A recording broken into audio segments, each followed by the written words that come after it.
Blog Talk Radio. Alternative facts.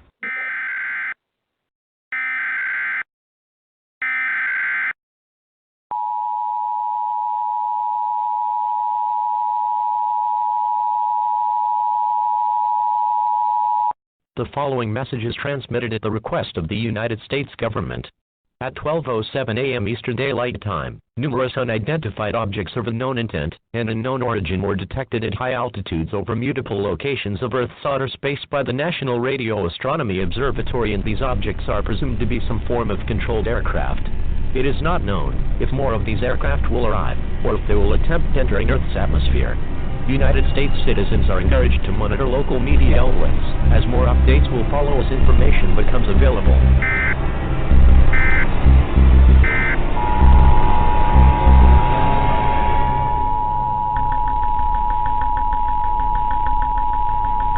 The following message is transmitted at the request of the United States government.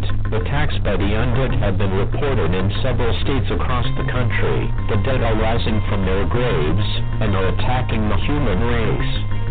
At this time, it is expected that more attacks of this nature will occur in several other states in the next few hours. The intent behind their attack is unknown at this time. He has been observed that a byte or exchange of fluids is a method of transmission. This is an extremely dangerous situation if they crave the taste of human flesh. It is not known whether this event will last for hours, days, or even longer. Stay calm, as authorities have been dispatched to deal with these creatures. An all-clear siren will be sounded when this situation is under control.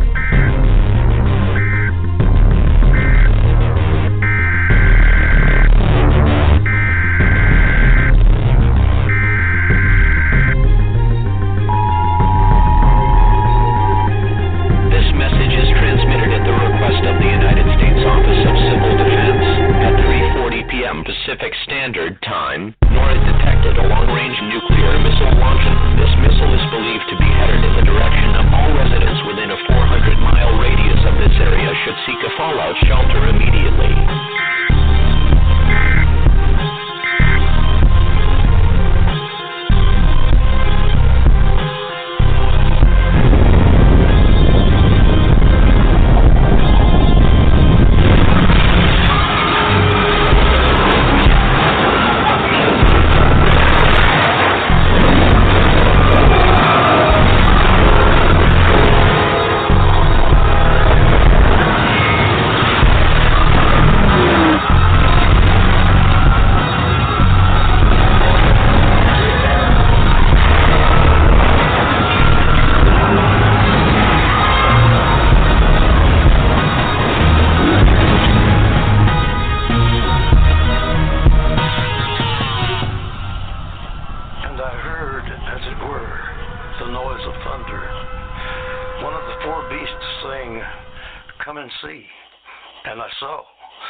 Welcome to Within the Chaos with your host, Rodney, the Viking Shortridge. I want to give a big old shout out to the Facebook paranormal groups that allow us to post our shows on their pages and helping us to get the word out about all of our guests. If anyone would like to speak to Black Diamond Paranormal Society, BDPS, to discuss your paranormal questions or issues, go to our website at blackdiamondps.org or email blackdiamondps@yahoo.com. As always, our services are free. Good evening, everyone, and thank you for joining us tonight. You can listen in by calling 516-387-1922, or you can go to the Vibe Radio Network website at blogtalkradio.com/Vibe Radio Network. For deep within the heart of the Appalachian Mountains, I'd like to welcome everyone and thank you for listening to Within the Chaos. My name is Rodney Shortridge, and I'll be your host tonight. First off, I'd like to give a shout out to my cousins up in Ohio, Jennifer and Joe Shortridge of 222 Paranormal. If you get a chance, check out their talk show. You can find them on Facebook under 222 Paranormal. Let me click everything over. Okay. People in the room disturbing me. Throw me off my game. Anyway, tonight our special guest is Ben Emlyn-Jones. He is a former hospital porter who over the course of his life has come to realize that subjects most people regard as insane and non-existent are actually real. Subjects such as UFOs, the paranormal, and so-called conspiracy theories. Not only are these things real, but they are the most important issues affecting the world today. Ben is the author of many books, including Roswell Rising, Roswell Relevant, and Roswell Redeemed. He is the author of the, let me just spell this, HPANWO blog. It's associated works. You can see it also on hpanwo.blogspot.com. And we've reached another grand milestone. It's hard to talk about this, man, but we've lost 117,000 people to this coronavirus. And we got a damn president that acts like it's gone now. And we got hot spots from Florida, Texas, New Mexico, Arizona. I don't know. It's dangerous out there here in the United States. I know I've read other places around the world. They're finally calming down a lot, and not so many people have died, but there are going to be more people in America die because they just don't get it. Nobody around here wants to wear a mask, especially in my area. Nobody wants to wear a mask. Nobody wants to distance themselves to 6 foot or more. That's the reason why I stay in my house, try to as much as possible, and go out except when I need something. Also, the protests keep going on, and they're going on around the world. And it seems like the more we protest, the more someone is getting shot in the back or people being now hung in trees. And I don't understand how people can defend this, but they're trying. I mean, the police, I have cop friends, grew up with people that are cops. And like people say, and they're right, all cops aren't bad. But the ones that are bad, you got to get rid of them. And in this military look, no wonder people are afraid. But that's for another discussion, I guess. But let me go ahead and get Ben on. He had to get up early because it's like 3 o'clock in the morning there in England, so or the UK. So let's go ahead and get him on and see. So Ben, I hope you can hear me. Hello, Rodney. Yes, I can. Good morning or good evening, wherever you are. Around the world, good day, midday, morning. Hey, have a good one. I must apologise if I'm yawning a bit. It is actually 3 a.m. here, yeah, so sort of middle of the night. I'm supposed to be asleep. It's all right, and I appreciate you coming on in such a way. I've had other guests that from your neck of the woods, and then they're yawning, and 3 o'clock in the morning, it's like, man, you're really pushing it. Yeah. Well, could you tell everyone a little bit about yourself and what started you on this path of UFOs and the paranormal and conspiracy theories? Yeah, that's a long story, and it's hard to actually pinpoint a certain moment. I suppose I've always felt I was a bit kind of different to most other people. I've always felt a bit out of place, I guess, I suppose you could say. I've always had all my life I've had a reputation for eccentricity of various kinds. But I've not always the way I am, to the extent that I was. But I must have. Part of my difference was I had interests and various other inclinations, even as a small child, which I didn't necessarily share with my peers. But I've just come to realise over the years I've become interested in various subjects like the ones you've listed, which I've told you about.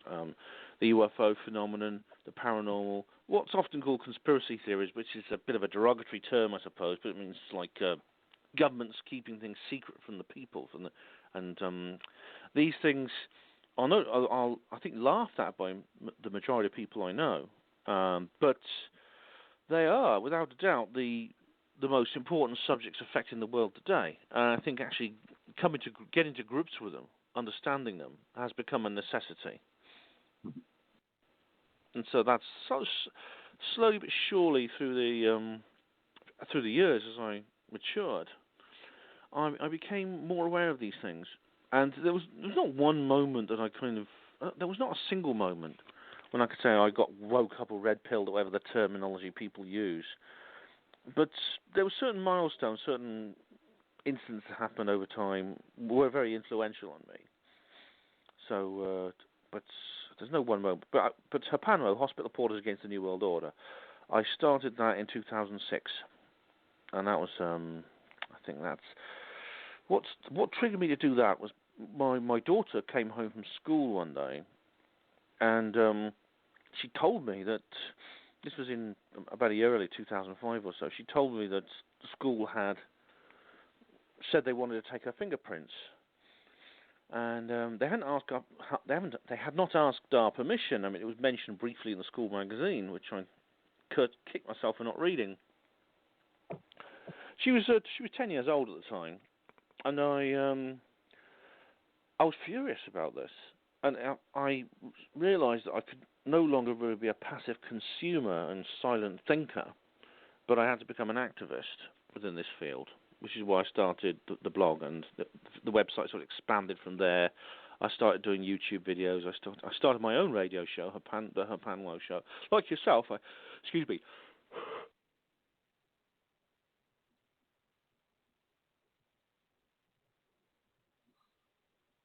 Okay, I think he'll call right back. The call dropped. But I think he was yawning, and he may have accidentally hung up the phone. It happens. It's no big deal. But until he calls back, I'd like to mention that we'll be having a protest, a peaceful protest, this Sunday at 6 p.m. in front of the Tazewell County Courthouse, so we can exercise our First Amendment rights for Black Lives Matter. Oh, he's back. Let me get him back on. I'm sorry, we got cut off there, Rodney. Sorry. That's all right. I figured you yawned and might have turned the phone off. I hope there's no connection there. Hello? Yeah, are you still there? I am, yes. Okay, great. I guess, Bishop, what you was talking about being the fingerprinting and your daughter at school. That's right. I think that galvanized me in a way. I phoned up the school. What was weird was I phoned up the school, and the person, the deputy headmistress, she wouldn't take my call. I mean, there was always some excuse why she couldn't speak to me. And eventually, someone did get back to me. But it was the librarian. It wasn't the head teacher. It was the librarian. And I kind of like I said, what's going on? Why are you taking biometric data from my child? You're not even asking our permission. And they usually ask our permission for all kinds of things, such as you've got to fill out a form if they want to go for a walk to a museum or something. And they said, we're just creating a database for the library, so kids can take out library books without cards, and they have a machine which they just scan their thumbprint on, and it doesn't take the whole thumbprint, just a small part of it. And for me, this was part of something I've been concerned about, which was the abuse of technology to use for surveillance, basically for control of people, which seems to be a growing problem in this world. And I told them very, very clearly, you're not ever going to do that to my child. I wrote to them in the end and told them that I was withholding permission for them to do it. I ended up in the local newspaper because of that, and that was quite something. And some people got in touch with me and contacted me about this. So, and that was one moment I think was very important to me in my journey to where I am today. Well, Yeah, I mean, you have to take up. Here at my hometown, when my kids were in school, they wanted to bring up everybody wearing a school uniform, and I got really upset about that. Wrote a big article and stuff like that, and they got rid of it. Oh right, so you sort of said, oh well, I don't want my kid doing that. So eventually, were a lot of people on your side when that happened? Yeah, there was a lot of people. There's a few that wasn't, but eventually they all came around.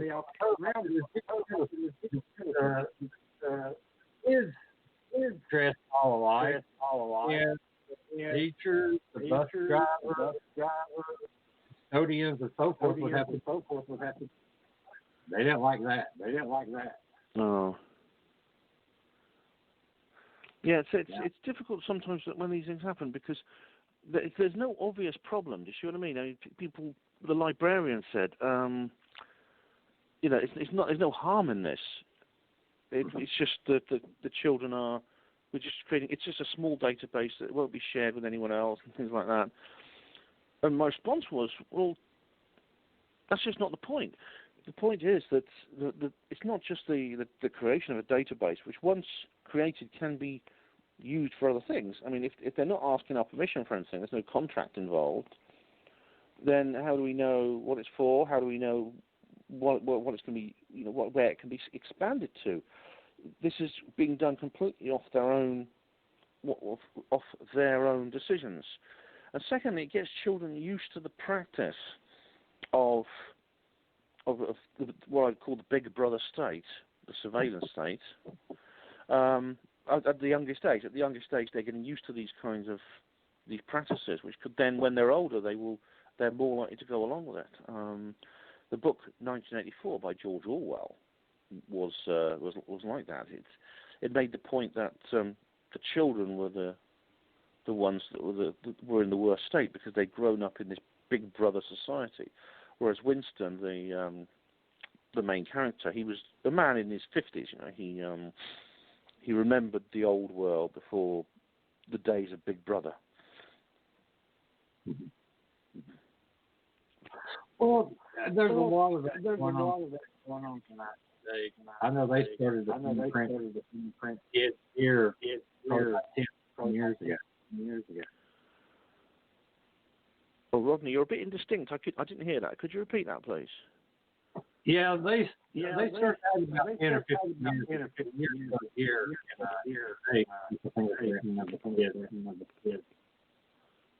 Yeah, I can't hear you properly. I'm sorry, Rodney. And there's a bit of a bad line. What was that again? Okay, let me try.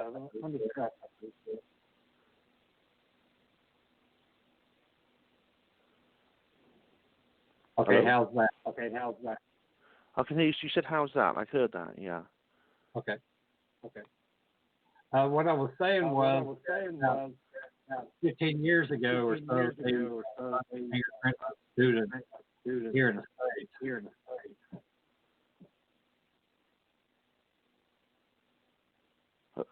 You said 15 years ago. What happened 15 years ago? They started the fingerprint kids. Oh, what was that? You said something about fingerprints 15 years ago. You might have to call back. I'm hearing the echo now. Yeah, but I've got a bit of a bad line. I'll try calling you back, Rodney. Okay. Okay, thank you. Okay. Well, we're having an echo, or he's having trouble hearing me. So let's see if we can get you straightened out. He's gonna call right back. I apologize about that, but sometimes it happens. But yeah, you know, I think that let's see if this works. Hi there, Rodney. Okay, is this better? I can hear you. You said, is this better? Yes. Okay, what I was saying was 15 years ago is when they started the fingerprinting of the students here in America. Oh, right. So it's been going on a while. Yeah. So, and I'm sure that they're still doing it. All my kids are out of school now, so my grandkids haven't started that with them, but I'm sure they will. Yeah, I mean, it's gone on all the time. I mean, it's sometimes to do with the library, sometimes it's school dinners, and sometimes it's the register when the children come in, and it's spread to other areas. I mean, the problem with this is that it's the children or anyone generally who is put on these databases loses a lot of autonomy. So there's a major civil liberties issue here, because you're essentially in a position where your identity on the database determines what you do, first of all. So the database determines what you're permitted to do, whether it's taking out a library book or signing in at work or something like that. And it also allows whoever's monitoring this system to just watch whatever you're doing, to keep an eye on you, and to know exactly what you're doing. So there's a lack of privacy. That's the problem. Yeah, especially with so many countries like China and Russia that's constantly breaking into and hacking people's information. That just gives them something more to have on our children, and that'd be terrible. Oh yeah, I mean the abuse. That's another problem. I mean the in terms of abuse, it could be such a state actors abusing it within the official lines, or indeed someone could obtain illicitly details about you, maybe impersonate you, or take money from your bank account and things like that. Yeah, so that's a big worry. It's a big worry when that happens, and so this is why I like using cash instead of using money electronically. I like to be able to pay for things with cash. Like if you pay for cash for a ticket, for example, for the train, you and only you and you alone and the person you buy the ticket off has even known you bought that ticket, which means you can go somewhere in private. Essentially, it becomes a private activity. If it's done through electronic money, it allows a surveillance system, and there's very sophisticated surveillance systems we have now through the intelligence agencies and things like that, essentially to follow you, to know where you're going, and things like that. And I don't want that. I don't want people knowing necessarily what I'm doing. Mm-hmm. Well, that's understandable. Well, with everything going on with the coronavirus, what's your opinion about that, and what do you think about? I noticed on your a lot of your videos, you kind of keep up with what's going on here in America. Well, what do you think about the situation where, we've lost 117,000 people, over 2 million people that have the virus, and of course each state fighting against each other as far as testing and reopening businesses and stuff. Well, the coronavirus. I mean, unlike some people within the conspiratorial world, there is definitely a real virus, and it is a genuine threat. I mean, it really is a bad thing. I think I've probably had it actually. I mean, it made me very ill for a few days, but I think it's pretty clear that the government are using this, I think, as an excuse to bring in more and more this kind of surveillance. I mean, people are talking about the fourth industrial revolution, which is very sophisticated biotechnology and electronics and things like that, which I think reduces a person's individuality within the world. And I think you're certainly seeing that now. You're seeing, for example, there's more to the point where there's lines on the streets which tell you where to walk and things like that. And I think that's going too far. I really do. I think it's almost like they're imposing a highway code almost on the pavement, for example, which again reduces our personal freedom, I think, to the point. And is it really? I do question the motives of the state for doing this, whether it's protect us from this disease, which is a necessary thing to do, or whether they're using that as a pretext to do what they want to do anyway, which is more and more surveillance. You know, I often wonder that also, and especially with right now the Black Lives Movement protesting becoming so widespread here in the States and also the world. With the technology of everyone having a cell phone, it's actually bringing to light a lot of bad cops. I mean, and don't get me wrong, there's some good cops out there, but a lot of bad cops are doing some bad shit to people. And, you know, what's your opinion about that, or have you seen any evidence of this? Oh, right. Well, the technology I'm talking about has a good and bad side. I mean, we now have a situation where essentially everyone carries a very high quality camera around with them. And with the murder of George Floyd, you have a situation where it's probably a better position, I think, for the perfectly legitimate judiciary. I mean, when someone's murdered like that, obviously that is a perfectly legitimate for the judiciary to punish that person. And the fact there is video evidence now of what happened to George Floyd, that is, someone was filming him while he was lying on the ground, and this policeman had his knee on the man's neck, and Floyd was saying, I can't breathe, and eventually he was throttled.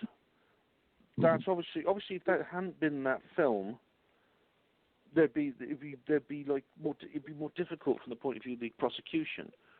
But because there's videotaped evidence, it makes a stronger case for the prosecution. So I suppose that if this is in a sense an individual kind of it brings a kind of freedom in that respect, because you can protect yourself more legally with these things. I know people who have these things in their cars now. It's quite normal to have a camera in your car.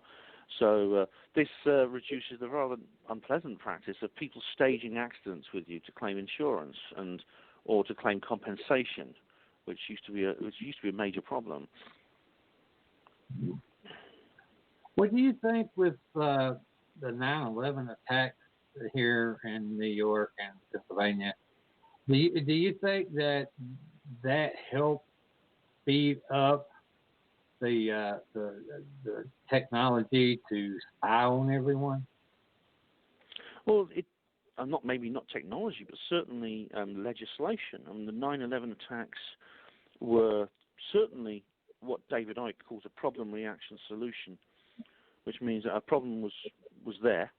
There was an engineered problem, that is, these terrorist attacks which destroyed these buildings in New York and in Virginia. And then, as a result, the government brought in things such as the Patriot Act, which allowed more and more surveillance of people, and more and more. For instance, it allowed sorry, my mind's a little bit fuzzy.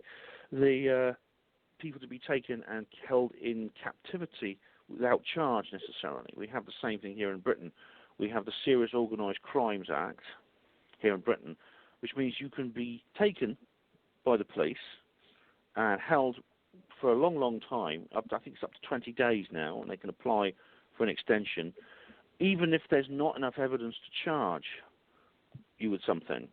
And the reason they're doing this is saying, well, it's necessary to protect people from the terrorist threat. Yet, if someone is a threat, then presumably there must be some kind of evidence against them. With all this surveillance technology, it must be easier and easier to gather evidence against a person, which I would have thought would mean you could easily go to court or something like that. You could charge someone and go to court. And but it doesn't seem to be that way. There's always doubt and things like that. and they just say, well, we'll just hold on to these people. We'll give ourselves the benefit of the doubt, and just hold on to these people. Sometimes for no reason. There's certain people who have been released eventually from places like Guantanamo Bay, and including a couple of British citizens. And no charges were ever brought against them, but they were kept for 2 years, and they were just said, "Well, let go. Sorry about that. We made a mistake," and they just let them go. So that seems to be the way. Whenever something like that happens, whatever the cause of it, and the cause for 9/11, I think is very suspicious. The official story doesn't make sense. And there's always a way of moulding public opinion in favour of it by saying, well, we need to do this because we have this terrible problem. We need to protect the people from this awful problem. And so it's not something we want to do, but it's something we really have to do. I think the coronavirus you mentioned earlier has been used in that way. Mm-hmm. Well, do you think the 9/11 attack was an inside job? Because I know I've read a lot of conspiracy theories that say that our own government was involved in that. Do you have any insight to that? Yes, I do actually. The reason this is because of various studies done by various people. For example, a very good forensic study, an independent forensic study done by Dr. Judy Wood of Clemson University. She has examined the way, for example, the destruction of the World Trade Center, two of the biggest buildings in the world, and the way they came apart. And they essentially turn into dust. They disintegrate in midair. I mean, they don't just fall or collapse. They turn into dust essentially, which doesn't fit with the idea that they were struck by an aircraft and then was set on fire, and the fires and the impact of that aircraft caused that process. So, yeah, I mean, the official story makes no sense. I think Dr. Judy Wood is actually correct there.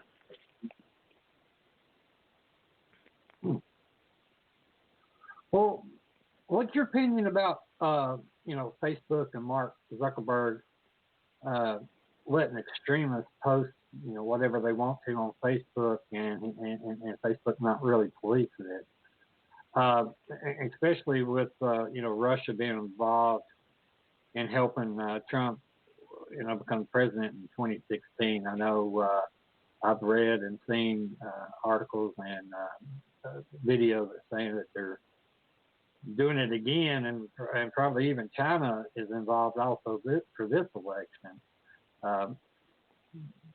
Do you have any insight on that or any thoughts? Yeah, I'm actually very opposed to the kind of censorship we're seeing in the world. In the social media giants are actually it's becoming very difficult to use them these days if you express certain opinions. I've actually found that my own website, my own blogger pages are banned from Facebook. I can't post anything there. I can only post. I've set up essentially an extra blog simply for Facebook links. I can post for my YouTube channel at the moment and things like that, but apart from that, I can't. Now, this to me is very of great concern to me. I know that I have posted certain items which have ended up being fact-checked and then being essentially removed, or at least sometimes their visibility drops, so I don't get as many views from people on them. And that's another way. It's called shadow banning, where your post is allowed on there, but it's put into a limited state. And the fact-checkers say something like, I mean, for instance, what I say about the coronavirus as often has fact-check labels on them, I've sometimes said something about the Storm Area 51. I covered the Storm Area 51 event last year, and everything I posted on it has a link to what they call a fact-checker, claiming that what I've said is against the scientific consensus. So therefore, it's actually getting less visibility. It's becoming less. It has less prominence on the platform. And the thing about it is, Facebook is supposed to be a platform, not a publisher. Therefore, it's not, or at least it shouldn't be, legally accountable for what other people put on there. what other people post, whether it's a state actor like Russia or China, whether it's just individuals.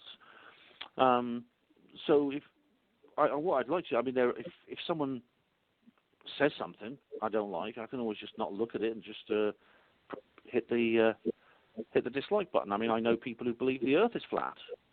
I mean, I've got people like that. I think they're completely wrong, but I don't believe they should be prevented from saying they think the Earth is flat. Mm-hmm.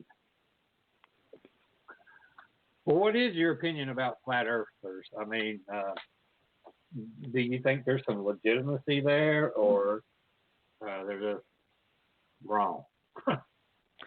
I think they're incorrect. I mean, I don't think they're bad people. I don't think they're generally. I think they're generally people who seem to have have some sort of strange idea. And I've looked at what they've said. I've even had debates with them online. And for me, I think the Earth is round. I think it definitely is round. But it's interesting that the evidence they bring to bear, what they think is evidence, does sound as if it makes sense when you first look at it. They have some things to do with the horizon and things like that. I mean, Mark Sargent is someone I've been online with a couple of times, but he's one of the biggest names in this. But there's reasons for believing the Earth is a sphere. I think I do have a positive position. It's not just about debunking. The Earth appears to be a sphere. There's a place in England called Skegness, which is a nice seaside holiday resort, and it's if you go there, there's a nice beach. It's like Miami or somewhere like that in the States. You can look out to sea, and there's an offshore wind farm, and you can see turbines that are rotating. On a good day, you can actually see them when it's clear. However, you can only see the top of them, not the bottom. You can see the blades going around, but the bases are hidden. They appear to be much closer to the surface of the sea than they are normally. And that's because the bases are hidden by the curvature of the Earth. So that's a curved surface, which is causing that effect. I know I've spoken with a couple flat earthers, and I'm like you. You know, I know they mean well, and they believe it, and that's fine. That's okay. But I'm like you. I do believe the Earth is round.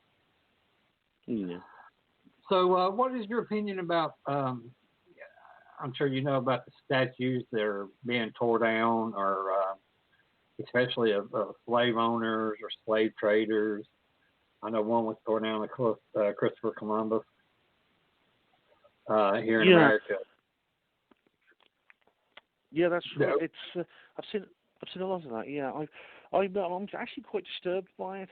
I mean, these attacks on these statues. The statues are often of people who have a disreputable element to them. Edward Colson, for example, who is one of the founding fathers of Bristol here in England. He had a big statue in the middle of the town. It's been pulled down because he made a fortune through the slave trade, and unfortunately, almost anyone of any prominence in the 16th, 17th century, when the slave trade was at its height, would have owned slaves. This is a sad fact of history. It's a lot of. I think all societies have some kind of skeletons in their closet when it comes to their history. We have a love-hate relationship with our history, and indeed, this is unfortunately across the world. For example, in the Middle East, there was a big slave trade around that time as well, and they used to take people from Europe, and they used to raid sometimes entire villages from the coast of Britain and other countries would be taken into slavery. In Africa, there was an internal slave trade as well, which cooperated with the transatlantic slave trade.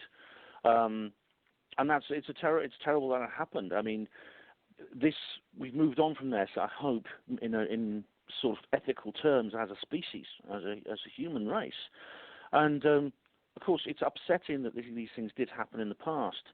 But I'm disturbed by certain elements. For example, this focus on white people, the fact that it seems to be white people owning slaves that have made everyone so angry. Whereas, for me, I think it's a bad thing, no matter who does it, to whom. And so, if this endless focus on white people only, I think is a concern to me.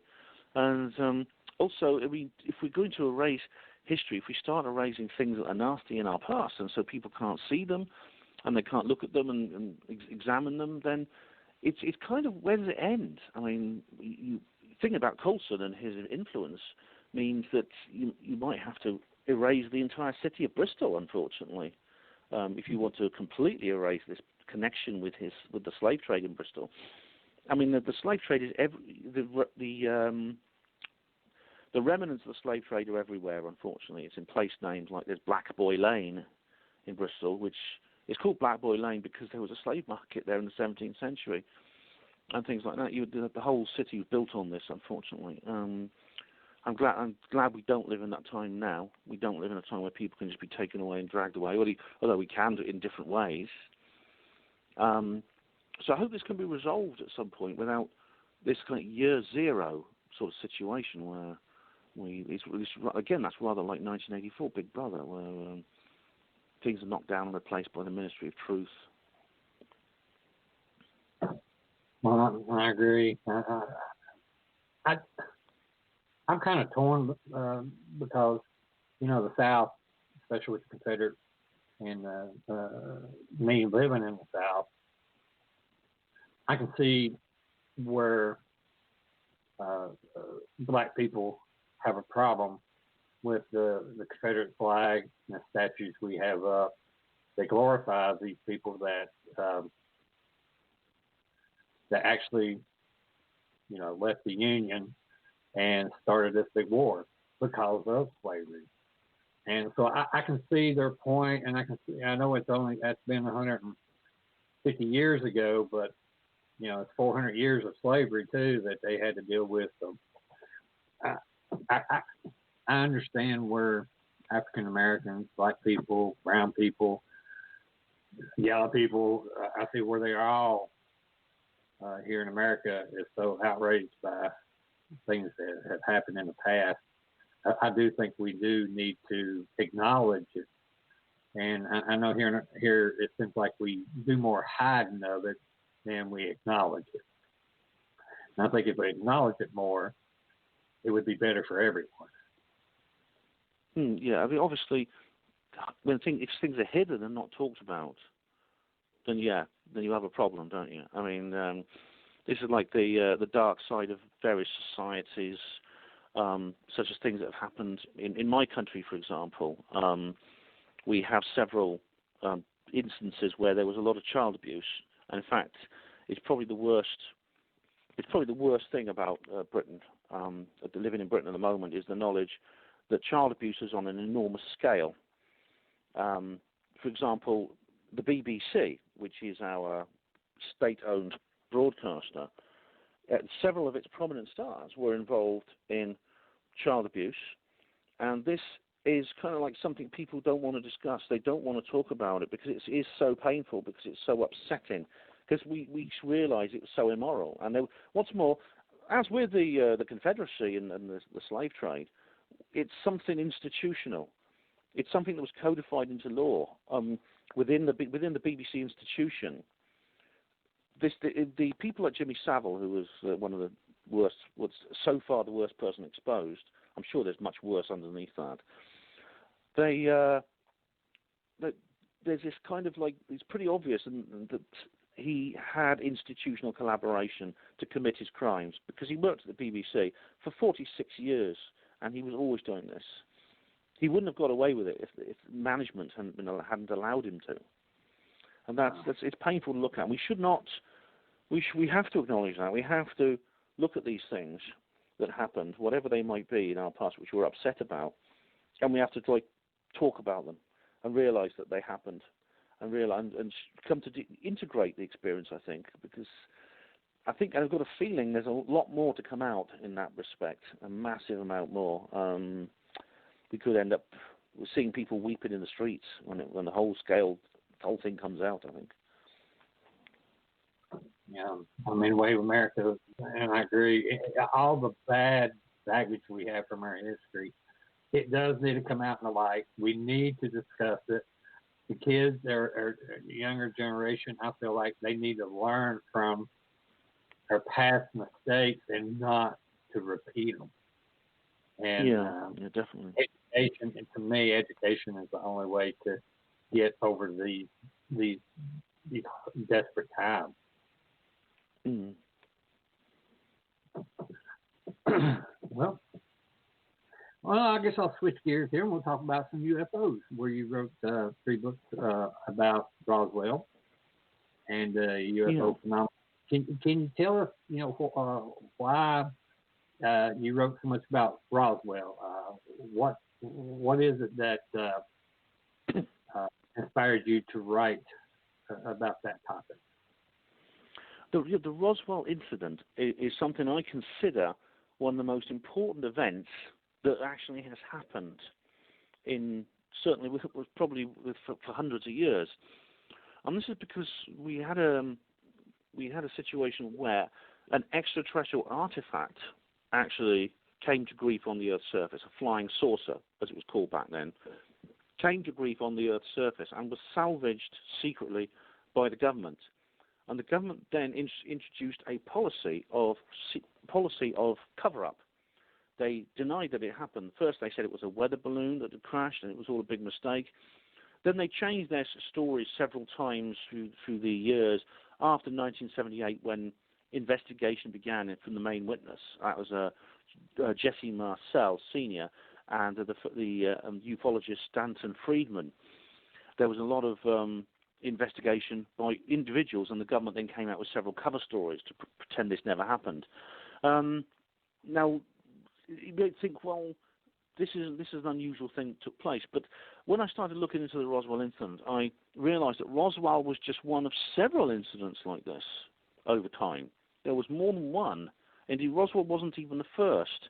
So what happens is, it appears that the Earth is not alone in the universe in terms of having intelligent life. Not only is there intelligent life in this universe, but it is interacting with us. It is engaging with us.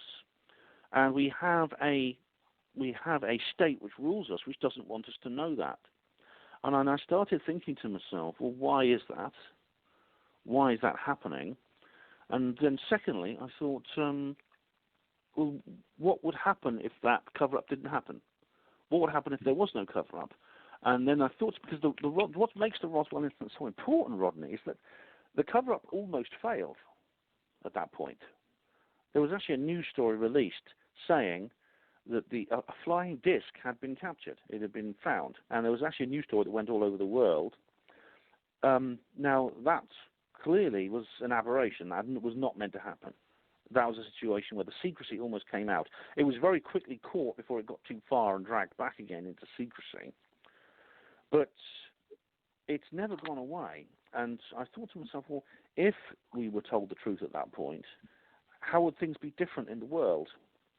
And this led to what essentially is an alternate history fiction. This is an idea that history becomes something different to what it was. And I started writing a story about what the world would have been like if that secrecy hadn't taken place. And it eventually came to Roswell Rising, a novel of disclosure. And then the 2 sequels, Roswell Revealed, A World After Disclosure, and Roswell Redeemed, Humanity After Disclosure. So I think I pack an awful lot into those things, a lot of thoughts and feelings that I've been writing about and making videos and radio shows about for many years went into this fictional scenario, and I'm proud of what I've done. And it seems to have been well received generally, this book, the 3 books. Well, what was the first UFO crash then? Because I don't think I've ever heard of that. I thought Roswell was. There was actually, the first confirmed one was actually in 1897 at a place called Aurora, which is in Texas. I don't know if you live near there, how far away you are from there, but it's 24 hours, about 24, 26 hours away from Texas. You could pay a visit. Yeah. What happened there was, this is interesting because this has sometimes been dismissed as a hoax, but I don't think it was, because there was a UFO, a flying saucer, essentially crashed in this small town in Texas, and a body was found. They called it a man from Mars, and they actually held a funeral for this alien, this creature, and he was buried in the local cemetery. And they lay to rest for many, many years until in 1975, a guy called Jim Mars, who's a local journalist, started looking into this, and he started investigating with the help of other ufologists. And the grave was tampered with. They believed the body was then removed from the grave by somebody, and the headstone was stolen as well, which means that obviously there was something in that grave that people didn't want. They actually exhumed something from there during this investigation. So that's the earliest one that I think has been confirmed. I mean, there's rumours that some happened before then.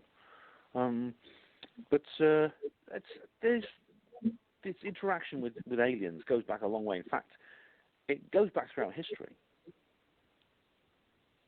Well, is there any cave paintings or any carvings on any type of stone throughout any megalithic sites or that maybe portray UFOs or even aliens? Yes, very much so. In fact, if you go across the border, it's just over in New Mexico. There's a place, I can't remember what it's called, but there is a location where there's Indian carvings in caves and various other places that depict creatures which we normally associate with aliens. These are creatures with large heads, large sort of oval-shaped eyes, and things like that, small bodies. And in fact, if you go to other parts of the world, such as the south of France, there are cave paintings there that are around 15,000 years old, which show the same creatures. And also in southern Africa, there are some as well. And this is long, long before this image of the alien entered our popular conception of what aliens should look like. It's interesting, there's a skeptic called Brian Dunning who claimed that the image of the grey alien, the classic alien, only goes back to 1977 because that was when they appeared in the film Close Encounters of the Third Kind. So Steven Spielberg, the director, actually introduced that image into us, especially into the culture. Now, a chap called Robbie Graham researched this and managed to talk to the production designer on that film, and the man asked, "Where did you get the idea for these aliens?" And the man replied, "Oh, I just phoned up some of the people who see them, the people who are abducted, and I asked them what do these things look like, and they told me." So there's absolutely no way that film can be essentially blamed for putting the image of the alien into our culture. This image is as old as we are. It goes back to prehistoric times, which means these creatures have been interacting with us possibly for as long as we have existed as a human, as a species. Who knows how long? Well, what's your thoughts on the ancient astronaut theory? It's very legitimate. I mean, the program Ancient Aliens, I really do recommend. It does this idea that at some point in the past, creatures interacted with us openly from other planets, other worlds. Excuse me.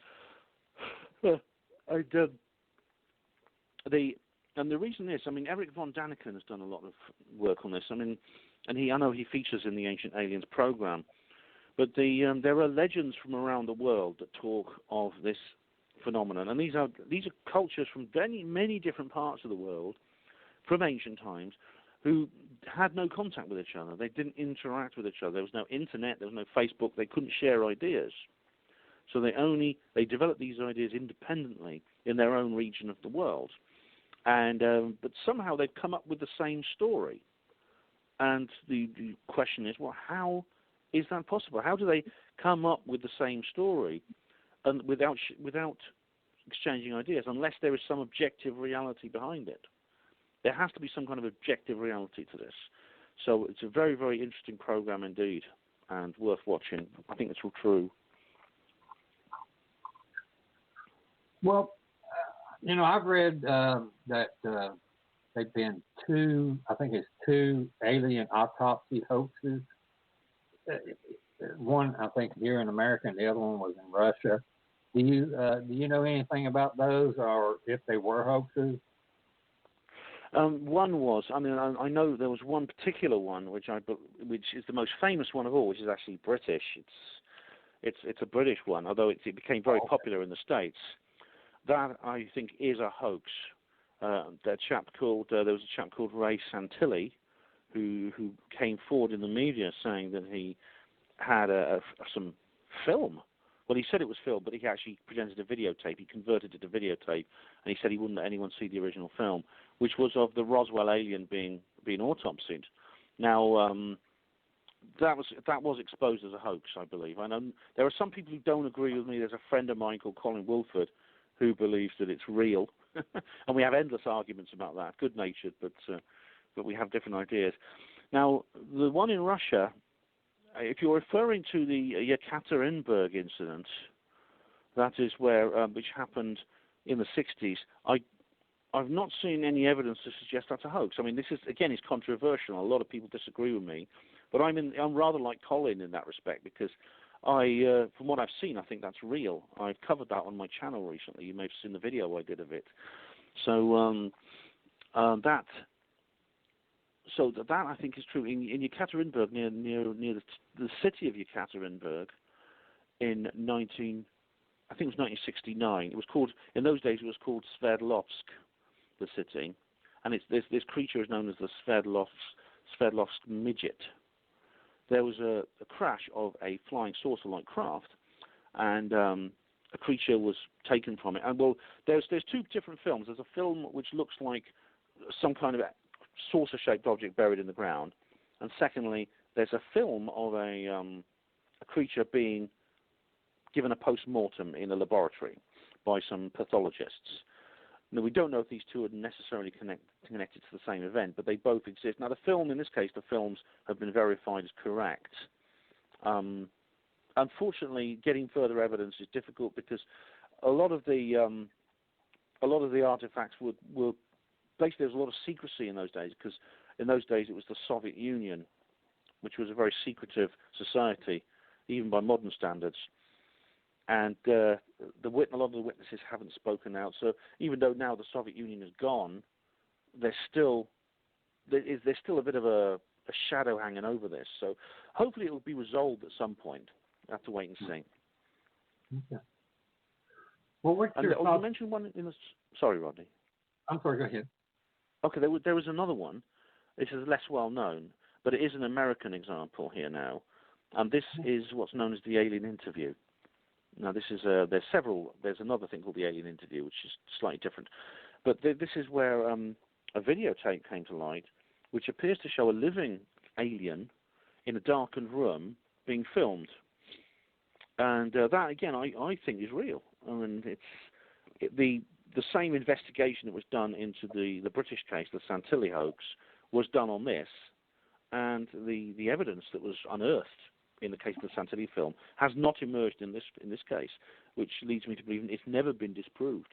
A lot of people, again, this is a minority idea within the UFO community, but I actually think that's true. There's a guy called Andrew Burlington who's been researching that in detail. So there's always things leaking out. Things always do emerge. Okay. Well, what's your thoughts about the United States releasing evidence of UFOs being tracked by Air Force pilots and other military aircraft? That is astonishing. I mean, this is it's not disclosure with a capital D. That is that the government has completely revealed everything it knows, including the Roswell incident and things like that.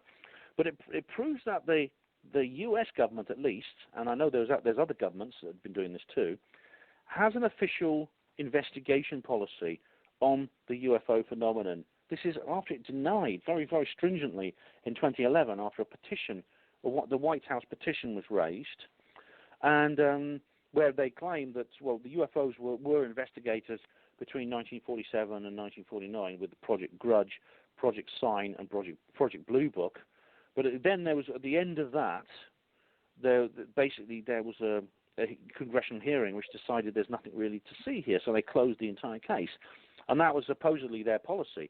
But then in 2017, it was revealed that the government actually had something called the Aerial Threat Identification Program, which ran from 2007 to 2012, I believe.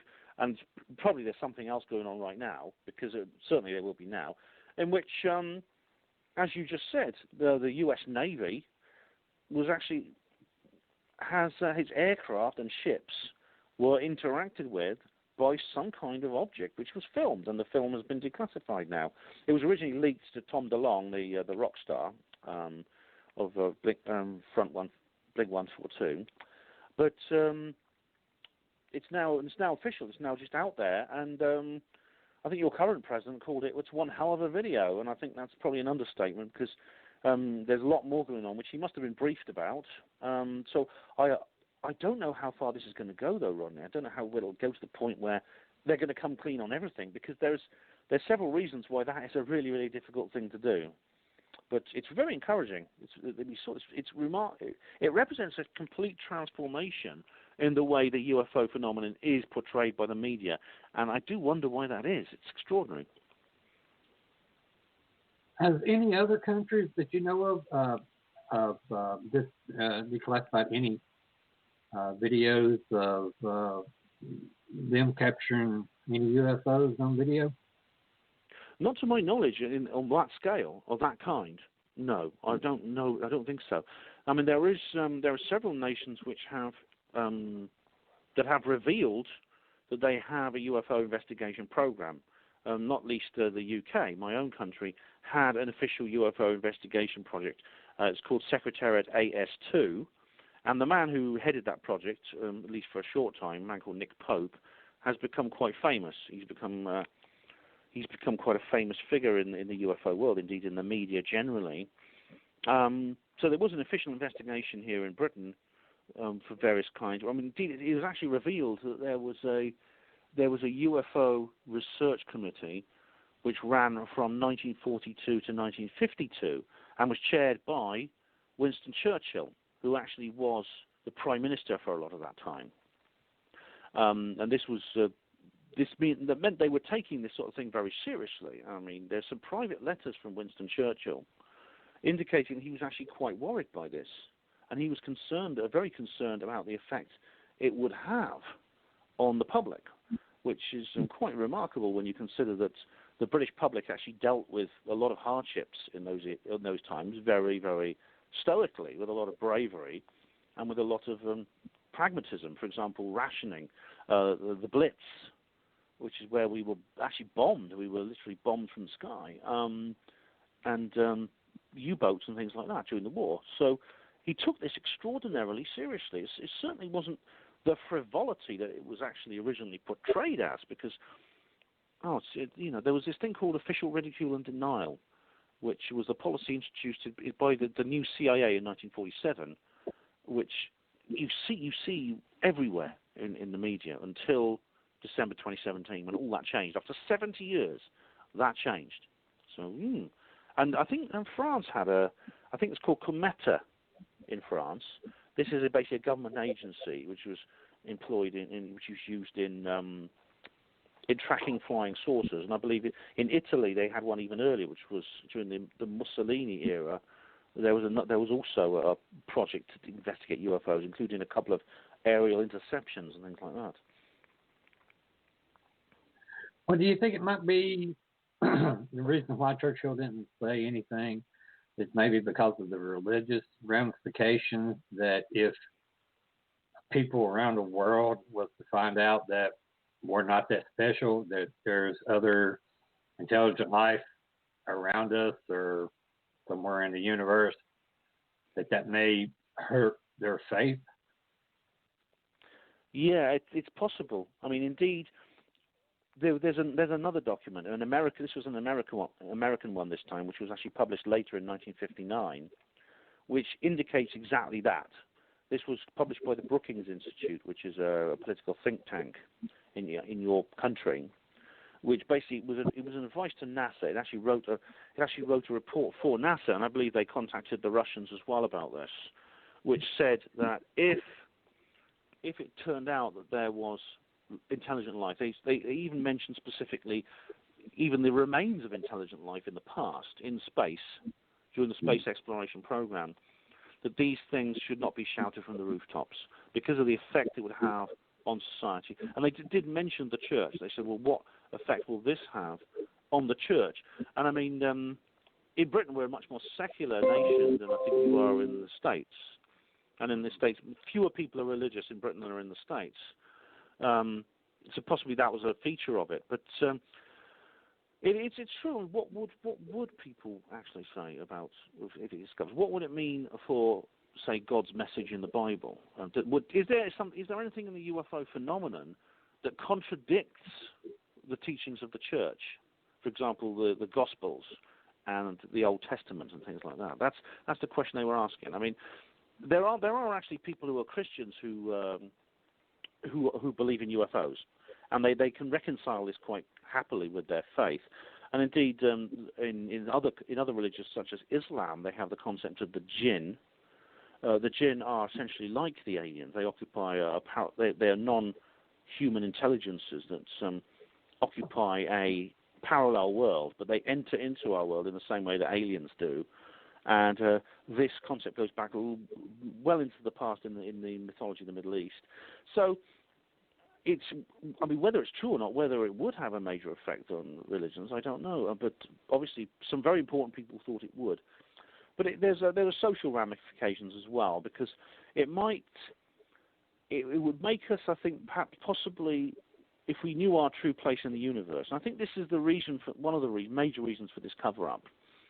It would possibly make us put our worldly differences aside to a point where those who have a vested interest in this and in us having worldly differences wouldn't be able to maintain them. I mean, a former president of yours, Ronald Reagan, said this actually in 1986 at the United Nations. He said, think how quickly our differences would be put aside if we were faced from a threat from beyond this earth. He mentioned threat, but it could be any kind of interaction.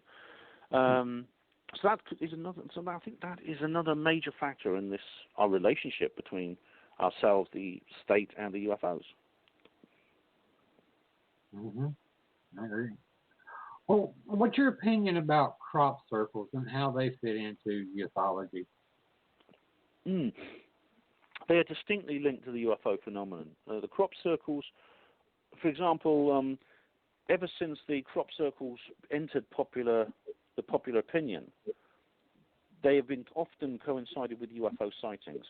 And these things appear in fields, and they appear all around the world. They're centered on England, where I live. This is like the heartland of the whole thing. But they spread out, and I think most countries have had one at some point. And very often these are accompanied by certain kinds of UFO sightings. Like sometimes they're very small little balls of light and things like that. But they are unidentified flying objects. So that counts.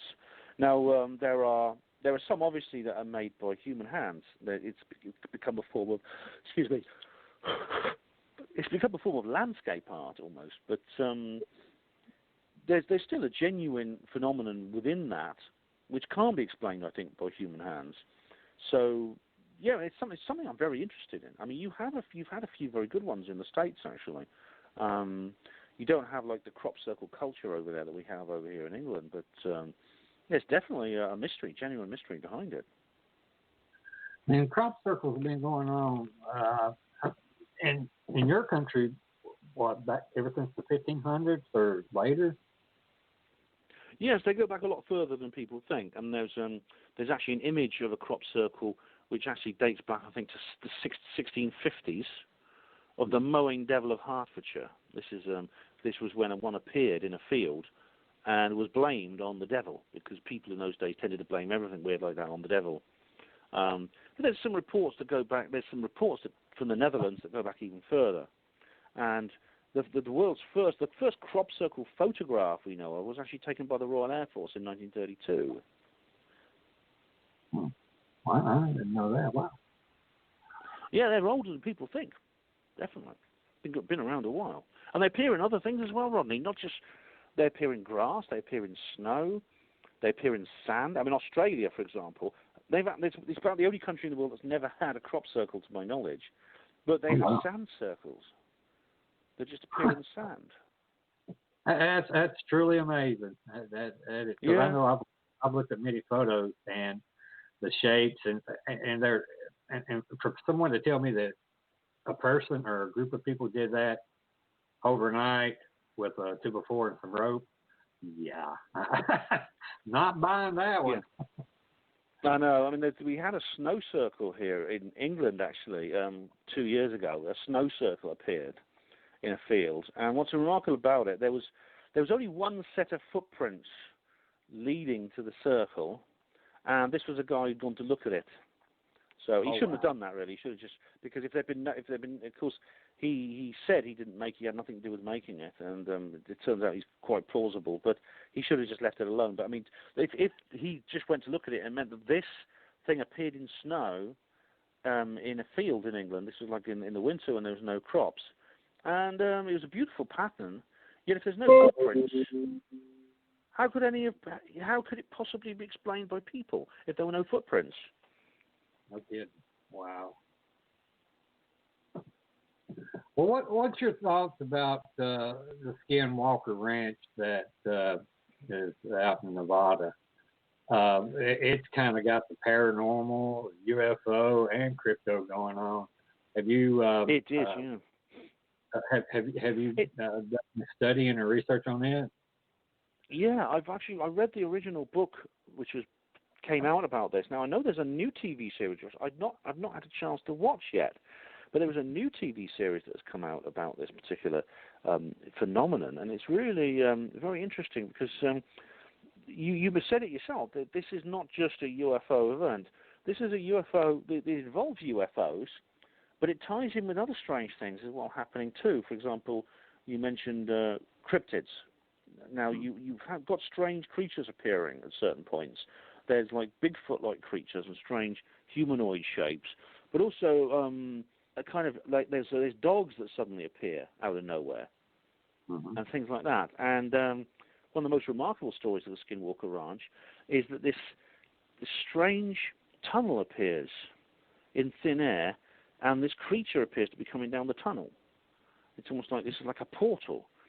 And so it's one of these strange events that appears to be like a general paranormal UFO cryptid event, rather like several others. For example, Point Pleasant, which is West Virginia, USA, which in the 60s was a hotbed of activity because of the Mothman. Have you heard of the Mothman? Oh yeah, I've been to Point Pleasant. It's only about 3 hours away from where I live. That's a place I would like to visit. I really would, because it's the Mothman was remarkable because this strange creature appeared, this winged humanoid creature, but at the same time, lots of other weird things were happening too. It's like there's a connection between these things, which is I always find very remarkable. Well, I've been researching the paranormal for about 12 years now, and I've had a lot of things happen to me from when I was a child and a young adult. And where I've spoke to so many different people, whether it be UFO people, cryptids, or paranormal, they all. My theory is, I think it all ties in together. They think so also, and how they tie in together, I have no idea, because I've been on investigations and been sitting there outside and see strange lights in the sky that I know are not airplanes or satellites, or been on an investigation and hear, growling and rocks being thrown at us and something beating on like a stick on a log. So all the experiences is just it's like, what is going on? There's something more going on here than what we all know. Yeah, it could be interpreted like many ways. Like a Bigfoot researcher would say, well, that's Bigfoot. Right. And a paranormal researcher would say, well, that's a ghost of some kind. But it could be there's a combination of the two. It could be there's more than one phenomenon, and sometimes they can resemble each other. For example, I think the Bigfoot is real. I think there was a real cryptid called Bigfoot. But some sightings of creatures that resemble Bigfoot are accompanied by things such as UFOs. Like, for example, there are UFOs reported where people have encounters with the creatures inside, and these creatures are most distinctly like Bigfoot. They look like Bigfoot. So, and rocks been thrown and things like that. That could be like Bigfoot. I mean, some people report that rocks and sticks and things are thrown by Bigfoots, whatever they are, at people. But it's also rather like poltergeists. Mm-hmm. It's similar to the poltergeist, isn't it? Mm-hmm. Yeah, that's true. Yeah. Well, so could it be it's more than one? Could be. Well, what's your opinion about the United States new Space Force?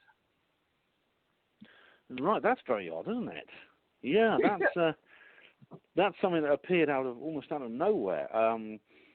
This was President Trump had announced that he was creating a new branch of the military, the Space Force. Now, it makes me wonder what is its role. Now, it appears to be, so far, taking on the role of Space Command, which the U.S. Air Force used to have.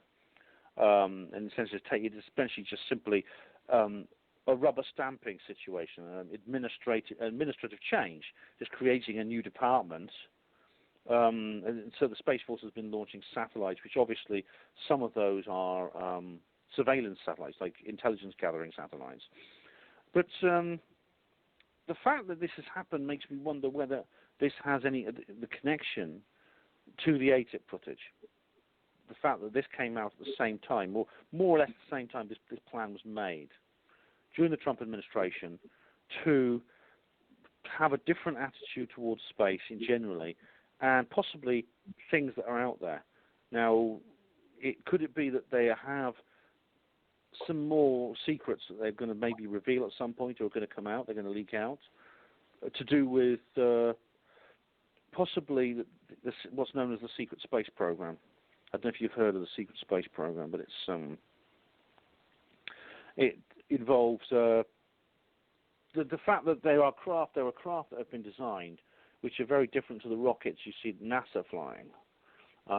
These rockets, you see, I suppose they're quite old-fashioned. This is the way we've always got into space in the public consumption. There's been these rockets that fly up into escape velocity to get into orbit, because they have to overcome the force of gravity, the gravity that holds them to the Earth. They have to travel at 17,000 miles per hour, I think, to achieve Earth orbit. But what if there are craft that have been built in secret that use gravity instead of to fight against it? So the gravity becomes their propulsion system. Because I believe such craft exist. I've looked into scientists and engineers who have designed such vehicles, and it's possible that the technology to build these vehicles might have been reverse engineered from UFO crashes such as the Roswell incident. Because, let's face it, these craft are not using rockets. These craft that come from God knows where and crash onto the Earth's surface or land and abduct people. They're not flying the way our spacecraft fly. So if it's possible that debris has been collected, that debris may have revealed secrets about the power plant and propulsion system of these craft. If so, then it's possible that it has been successfully reproduced. That could be where the secret space program comes from, and it could be that the Space Force is like a connection to that. And what's going to happen next? Could it be that the government are going to say something about some more about UFOs? Even something that may not be true, a form of some kind of disinformation that may emerge. There's no way of knowing right now, Rodney. But I mean, one of the reasons I wrote my books was to speculate in that area, so we may be prepared for eventualities. I think time will tell. Well, where do you think these crafts are coming from? Because of the large distances between planets and galaxies. How are they able to travel? That's a good question. I mean, the classic extraterrestrial hypothesis is that these vehicles travel from other planets. They fly here in the same way that our spacecraft do when they fly to other planets, like to the Moon or to Mars or to several other places like that. And so the UFOs are essentially more sophisticated versions of our own spacecraft, which have been built by cultures which have a higher level of technology that's evolved on other planets. Now, that is, I think, certainly some of the UFO phenomenon is best explained that way. However, other forms, it's possible that there's other forms which fall within the umbrella of UFOs, which have another cause entirely. It's possible that they come from maybe parallel worlds, and they move over here through interdimensional portals. And indeed, what you see at Skinwalker and at Point Pleasant and other places, and there's a place called Bempton here in Britain, which seems to be very similar, is when the UFO is accompanied by other phenomena, it's maybe worth looking into another cause rather than just somebody flying here from another planet. It's possible there's some kind of breakdown in the structure of the reality as we know it, our universe as we know it, at certain places, which allows maybe a blending with other universes. So that also could explain some of the UFO phenomenon. Other UFOs may well be very sophisticated aircraft. They may be aircraft and spacecraft built by the secret space program. That also explains some UFOs. What you'll find among ufologists is they tend to have a single theory that explains everything and stick to that and dismiss the others. But I have a more widespread view. I have a more broad church attitude to this.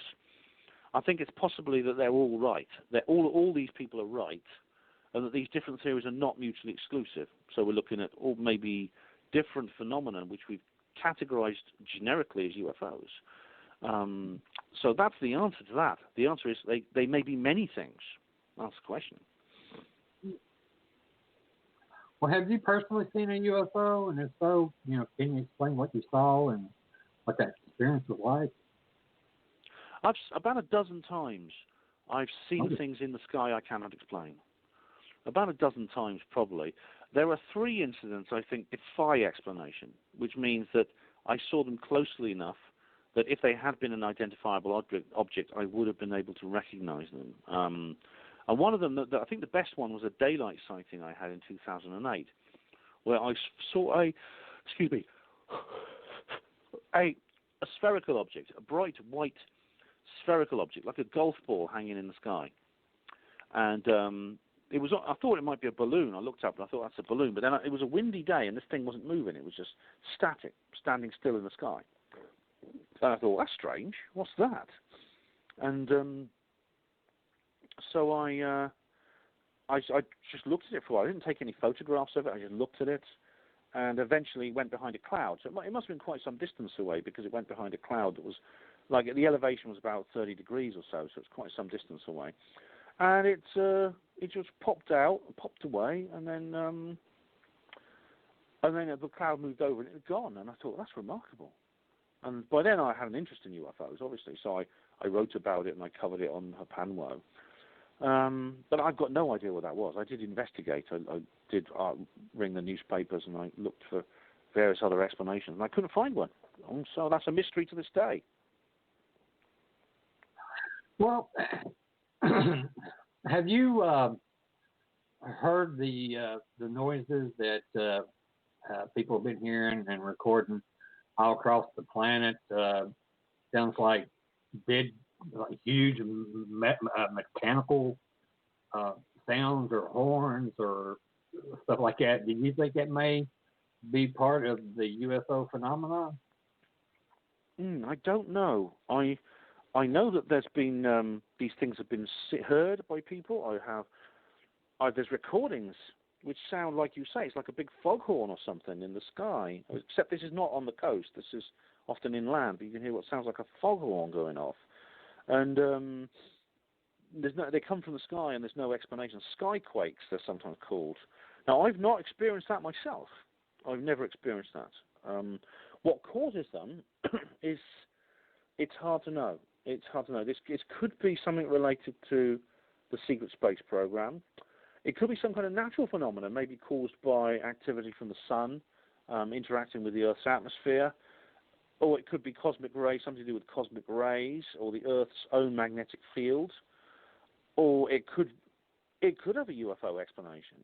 I mean, it seems to happen around areas I've noticed where you find lots of birds have died at the same time. You get lots of birds that suddenly die, which I think is very weird. And it's very often it's the same species that dies altogether. And so you get you don't get a mixture of species. You get like a single species that just Just drops dead out of the sky. Very weird.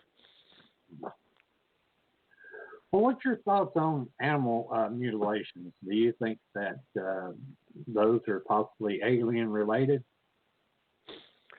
They are certainly not all. They're certainly not caused by human activity. Definitely not. I mean, it depends what doing it. I mean, are they related to aliens? Now, there are UFOs reported in areas where these animal mutilations take place. There is sometimes does coincide with UFO sightings. Whether there's an actual connection, how deep the connection goes, I don't know. But what happens is when these animals turn up and they have these injuries, there's no way that was done by anyone. There's no reason. There's no way how they could do it. There's no reason why that anyone has come up with that's satisfactory. I hear some people say things like, "Oh, this is a secret government experiment. They're taking these animals because they're monitoring radiation levels and things like that in certain areas." And I thought to myself, well, if you want to monitor radiation levels in livestock and you want to do it secretly, there's much easier ways to do it.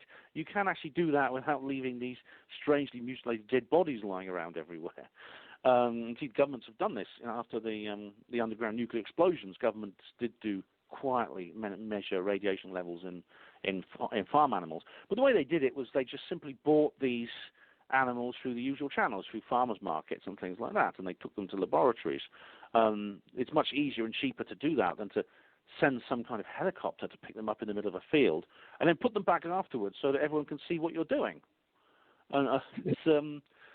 But what's disturbing is cattle mutilations. You often hear them called because the first ones investigated by Linda Moulton Howe. She made a film called Strange Harvest in the 70s. Involved cattle, but other species have also appeared with these injuries, including wild animals, marine mammals such as dolphins, porpoises, and seals. And when I say all species, I do mean all. There's no reason to think that we should be exempt, and the human bodies have turned up with these kinds of injuries too. So whatever's doing it, it is that I think is one of the more alarming elements of this phenomenon. I think. I was talking to a friend of mine there the other day, and we were discussing, the evolution of man, and I think that we have been helped by alien races to progress the way we have or evolve the way we have, because there's other animals that's been on this planet for millions of years, especially like the alligator, crocodiles, and stuff like that, and sharks, and they haven't evolved to what we have evolved to. So what's your opinion about the evolution of man? Do you think that we had, a helping hand, or were we created by somebody other than most people think of God, but maybe aliens? Yes, there's something odd about this. I've been reading up about this, actually. There's something odd about humans, because we apparently are descended from various ape-like creatures that lived a few million years ago, which indeed the modern apes, such as chimpanzees and gorillas, also descended from. Yet there's similarities between chimps and gorillas, which you don't see with humans. There's some obvious ones are that we have no fur, except on our heads and several other places. We have we have different kinds of skin. Our skin has a subcutaneous layer of fat. That is like a thin layer of fat underneath the skin. In some cases, like myself, it's a little bit more than thin, but it's generally we have this subcutaneous fat. Now, that's much more like the skin of a pig, not an ape. We also walk upright. We actually have an upright stance. Now, we're not the first primate to do that. There have been other primates that do that, but apparently, if you don't count Bigfoot, then the primates which walk upright are all extinct and they died out, and the apes essentially became tree dwellers again, like the chimps and gorillas. I mean, they do walk on the ground, but when they're on the ground, they tend to walk on all fours, like a dog. They tend to sort of like walk along with their hands and their feet. They can walk upright, but only for short distances. It's not natural for them. Humans, on the other hand, have these flat feet, which we can't climb. These are not designed for climbing trees. We're distinctly a ground-dwelling creature, and the flat feet are unique to the primate line. We have a nose which is totally different to those of any other ape. It actually has downward pointing nostrils. Now, that leads some people to think that we actually were semi-aquatic in the past. In other words, we actually are designed, rather like sea lions or otters, to be amphibious, to spend some time on land and some time in the water. Now, obviously, we're not amphibious now, but we may well have been at some point in the past. Because what happens is when we put our head underwater, the downward pointing nostrils actually forms an air gap, which means that we don't automatically inhale the water. Now, apes and creatures like chimps and gorillas and orangutans, they can't do that. If they get into the water, they have to keep their head above water because they have no way of putting their head on. They immediately start inhaling water and start choking if they put their hand under water, but humans don't, which is interesting that we've evolved like that. I mean, there's got to be an explanation for it. I mean, but does the normal forces of evolution explain it? And I think there's reason to think it doesn't, which leads me to think, have we in some way been genetically engineered? And this takes us back to the ancient aliens, Rodney, because, a lot of these ancient alien theories tie in with the idea that we are in some way connected to the aliens biologically. Possibly we have an alien ancestry.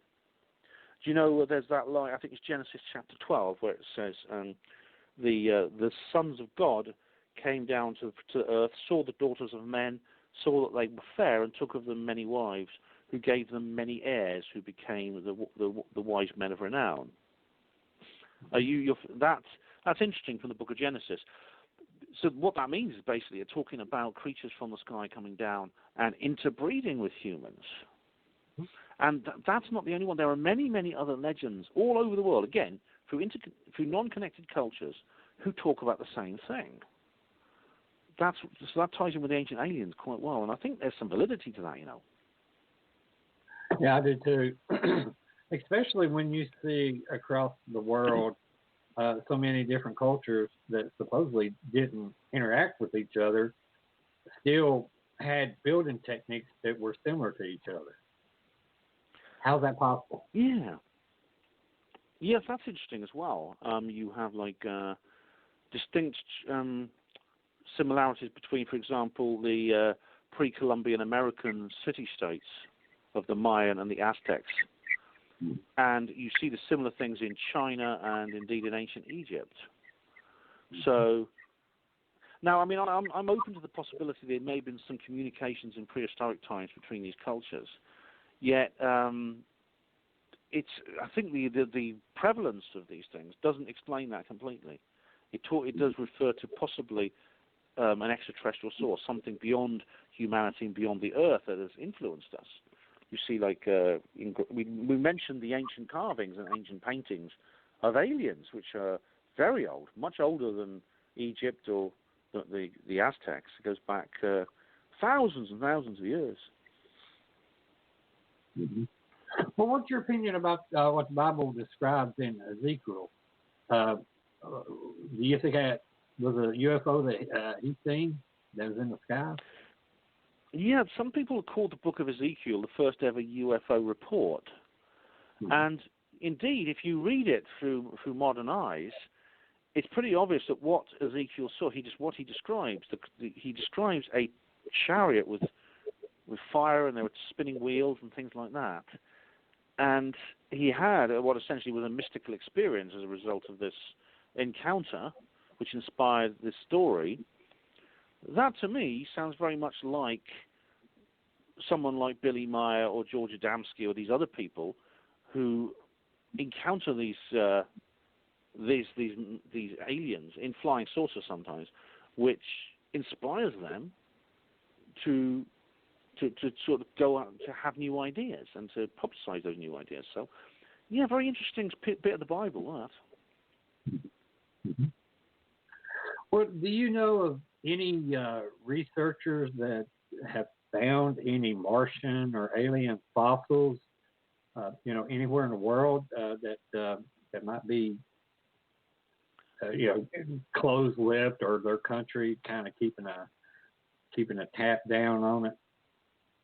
There's all kinds of weird evidence results. You mean things on the Earth which don't fit in with on what we know about natural history? Is that what you're talking about?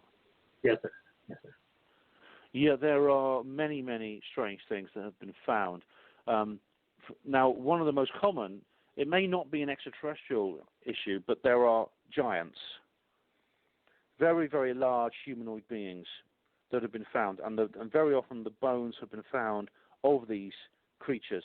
Now, one of them, in fact, there's a very recent discovery, which was in Iraq a couple of years ago. Dr. Muhammad Ali, the same name as the boxer, he unearthed, I think there were 12 skeletons, 12 sets of bones in graves of men who were 10 feet tall. Wow. Now that makes them a foot and an inch above Robert Pershing Wadlow was the tallest known man, or publicly acknowledged man. He was an American, and he was 8'11". If they're 10 feet, they're more than a foot taller, these guys, and they were all that size. And what's more, within these graves they were clothing, and there were tools, and there were eating utensils that were built to scale, which indicates these men were not abnormal. They were actually a race of people who were particularly tall, which is odd. I mean, people do vary in height in racial terms. For example, there's the pygmies in Central Africa who are naturally short.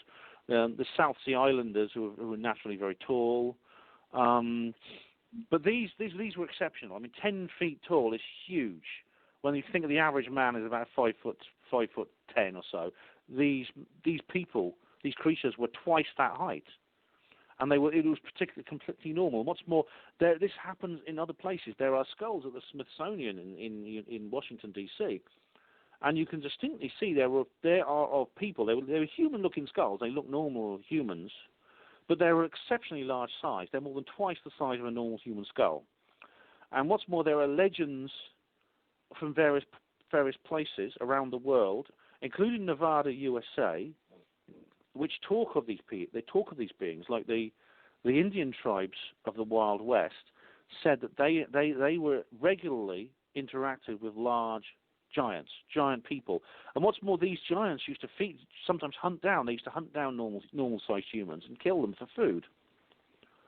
Now, that was all put down to mythology, but if bones turn up, which are of that size, in the same places where the native cultures have that mythology, we should take them more seriously and not just put them down to fantasy and legend. So now, as far as things that look extraterrestrial, I'm not sure. Like giants could well have evolved on this Earth. They may well be simply a part of the human family or the biological family that we haven't yet acknowledged. So, like Bigfoot. So, but it's an interesting thing, though, Rodney. Yeah.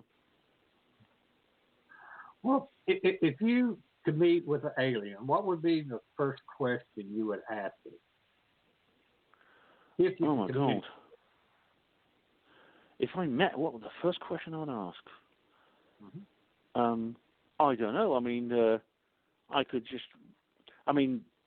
Carl Sagan very famously said that he knew exactly what he would say. He would say, "How did you reach your level of sophisticated culture and technology without destroying yourselves through the weaponry or the ability to build weapons that came with it, which would inevitably result?" So, Carl Sagan was very concerned by the nuclear arms race, and he thought that it's kind of like a test to see whether humans could actually do this, whether we could actually create a high-technology society without destroying ourselves through our ability to wage war. I could ask that question, but I hope I come up with something more original. I don't want to just copy Carl Sagan. But the actual answer is, I don't know. There's a million. There's no question that comes to mind, but there are a million I could probably think of if I was in that situation.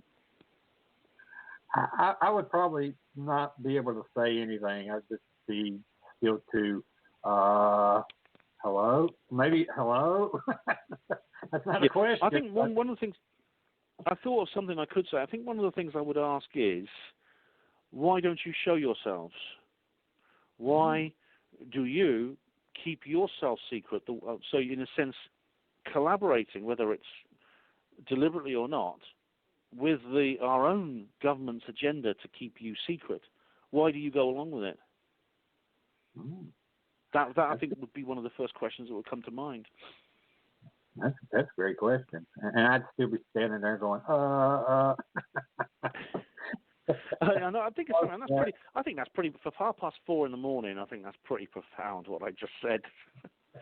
But I'd want to ask lots of questions. Why do you abduct people? Why do you do these abductions? What's that all about? What about the animal mutilations? Is that you? I'd say. They'd be like, no, that's the other bunch. We don't even associate with them. Well, also, I mean, this is another question. This is a point, Rodney, right?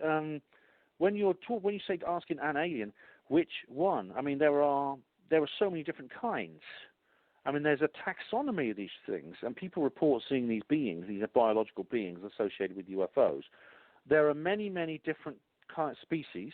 They appear to have very, very different origins. They exhibit a wide variety of behaviors, some of them positive, some of them unpleasant, most of them just detached and neutrally observing us. And they seem to have a wide variety of agendas and missions. So I think I could ask the question to one alien and then another. I might get very different answers depending on which aliens they were. That's a great point also. Well, seeing how we're running out of time, I'm going to ask you a couple paranormal questions. Have you ever seen a ghost, or have you ever experienced what you may consider the ghost? Yes, I've had encounters with entities, with phenomena that could be described under the category of ghosts. And again, it's possible the word ghost is something we apply as an umbrella term to different phenomena, and we generically categorize them even though they may not be the same phenomenon. I think the most significant I've had, what makes it significant is not the nature of it, it's the evidence behind it, the evidential side of it. Is that I had a partner, a girlfriend, a woman I was in a relationship with, who lived quite a long way from me. Well, it was a 3-hour train ride, and just after I've started dating her, I was on the way home one evening, and it was dark outside. And you know when you're on a train and it's dark outside, the windows they act like mirrors because the interior of the cabin of the train is lit, and they reflect the interior of the train. I was sitting in the train seat, and I was looking out the window and just watching the reflection of the inside. And I went into a kind of half asleep state because I was a bit sleepy, so I sort of like drifted off to sleep. And I suddenly noticed I was looking at the reflection of a man standing in the aisle of the train, looking at me, standing there staring at me. And I could see him in my peripheral vision as well. So in the corner of my eye, I could see the man himself, and I was looking directly at his reflection. My eyes were slightly out of focus because I was in that half asleep state, and I thought, wow. And I didn't want to move because I didn't want to break that kind of state of consciousness, break the spell, so to speak. I noticed that he had, like I said, my eyes were slightly out of focus, but he was a man with thin hair, and he was wearing a white jacket, a bit like a bar steward's jacket you get in hotels and places like that. And eventually I sort of jerked awake, and I looked around, and he wasn't there. He was just standing there staring at me, and I reported this to Susan, my partner, when I next saw her, and she gasped. And she said, wait one moment. She went upstairs, and she got her photograph album. She came down, opened it up. She pointed to a print there, a black and white print of a man, a middle-aged man with thin hair and a bar steward's jacket on, standing behind a bar in a hotel. And she said, is that the man you saw? And I said, could well be. I can't be 100% sure, but it looks very much like him. And she said, that's my dad. He died in 1988. Wow. And it was like a thunderclap moment. And the important thing to bear in mind, Rodney, is I had not seen this photograph before I had this encounter on the train. Wow. So I didn't know what her dad looked like when I had this encounter. Wow, that's awesome. That's amazing. Yeah, what it could mean is that it could be that people in the ghost state, in spirit, have an awareness of their own lives that has just departed. They have memories of their life, these spirits. They also have an ability to perceive our world, because it makes sense if you think about it, because he's interested in the well-being of his daughter. Even though he died many years ago, he's interested in his living relative, his daughter who's still alive. He's interested in her well-being. And he's interested in me because I'm dating her. Well, I was dating her at the time. We were together 8 years. He may have been following me around because he wanted to know what kind of man I was.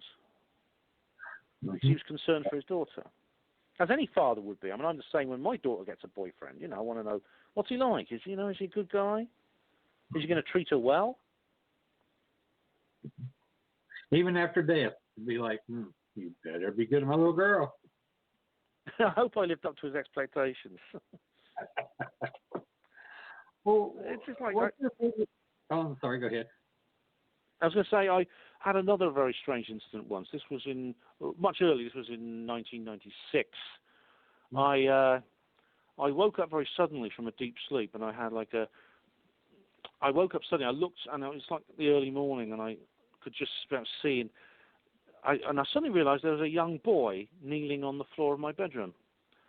And he was, what was weird about him was, I could see his shape, but he was semi-transparent. He was like translucent, like he was made out of, it was like smoke that kept its shape. But obviously, I could see him. There must have been some kind of internal light source, because it was very dark in my bedroom then. The light was off. And he was sort of kneeling on the floor. He was wearing some kind of nightgown, but again, it was translucent. I couldn't see. He had his hands together in front of his face as if he was saying his prayers, and his head was bowed. And he started to lift up into the air, and as he did so, he turned and looked at me, and our eyes met. And then he very slowly just faded away. And that was very weird. Oh, wow. So a lot of people have these kinds of experiences.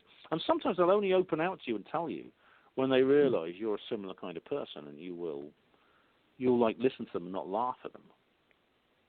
Yeah, that's true. I've seen things ever since I was a kid, and I can't explain. But what do you actually think is the spirit of someone that's passed on, or do you think it may be where you was talking about earlier, a parallel universe where we might be colliding with each other? They're seeing us and we're seeing them, but it's in a ghostly-like form. Yeah, I mean, like, this is what I mean when I say that ghosts might be more than one thing. In the case of the little boy I saw in my bedroom, that could easily be that I was seeing, maybe because of my state of consciousness, because I'd just woken up from sleep, or maybe because of some other reason, I was perceiving somebody from another world, and maybe he had the same experience in his world, and he saw me in the same way, like looking like a semi-translucent figure sitting in a bed. But so that's a possibility. In the case of seeing this man on the train, there's a distinct reason to think that actually is an earthly spirit who has departed this world. That is still in the form, partly in the form that it was alive. It has a memory. He has a memory of his life. He has the ability to perceive the living world. Because for the reasons I've explained, I think that is probably a departed spirit. There may be other phenomena as well. I mean, there's the stone tape theory, where people are walking on the street and suddenly a Roman soldiers march past, which is almost like a recording of something that might have happened in that place long ago. That's another thing that could be ghosts. Those ghosts appear to have no awareness of their surroundings. It's almost like you're seeing something that appeared back in time. You're perceiving something that happened there long ago, almost like it's almost like casting your eyes back into the past. Well, about 2 years ago, I had some health issues and was apparently dying, and I remember hearing my dad calling to me. My dad, he passed away in '92, and I was really close to Dad and had a hard time with that. And I was all I can remember is just whiteness. And I was thinking to myself, what in the world? And I kept thinking, Dad, I can't see it. And then dark, long dark hair. I'm talking about like Persian-looking lady was standing there in front of me, and I was just like, wow, she's hot. And then I woke up. That's like a angelic sort of thing, isn't it? Yeah, it was, but boy, I tell you, she's hot. if that's my guardian angel, woo-wee, did I get a good one. Oh, that's amazing. I mean, often when people depart, people, you lose someone and you love them and you lose them, it's like there's some kind of, often people have strange experiences like that, like what you just described. Sometimes it's angels. I mean, the number of people who report angels, well, they describe them as angels. They're often benevolent spiritual beings. It's remarkable. There's an entire website where people report these angel encounters, and very often it is associated with bereavement. Mm-hmm. When you lose someone you love and you're grieving. I mean, I'm not a religious person, and I don't believe in all this religious stuff. I went to church, grew up in a church and all that, but I just don't. I do believe there's something after death. I do believe that. What it is, I don't know, but I don't think it's what it is in the Bible and how it describes it and so forth. I don't think that's right, because the way I was raised in church and how they treat women and children, if that's religion, I don't want no part of it. Yeah, I mean, I'm not religious either. I mean, I'm from a Roman Catholic family. However, I was never. I sort of have lapsed, I suppose. I mean, in my country, it's different from yours in the terms of the culture we're associated with the church and how much the church has a role in society. But I mean, I wouldn't call myself an atheist. I mean, the idea that I'm an atheist, like, if you say you're not religious, they think you're like Richard Dawkins, who just believes in nothing, essentially, beyond what we can see in this world. I'm not like yourself.